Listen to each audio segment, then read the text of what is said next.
Hello everyone, this question appears in class 7th NCERT chapter of fractions and decimals. This is fourth question of its exercise 2.2. So the question says that shade first half of the circle in the box. So 1, 2, 3, 1, 2, 3, 4. So 3 4s are 12. So half of 12 is equal to 6. Then 2 by 3 of triangles.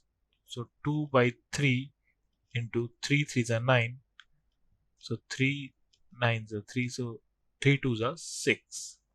Then 3 by 5 of square in box. 3 by 5 into count करेंगे 1 2 3 4 5 and 1 2 3. So ये हो जाएंगे 15. 5 3s are 15. So 3 3s are 9. So इन्हें हमें shade करना है. So यहाँ 6. So हो जाएंगे 1 2 3 4 5 6. Then 2 by 3 of triangles in box B. So 6 triangles. So 1 2 3 4 5 6. Then 3 by 5 of squares. So 9 squares.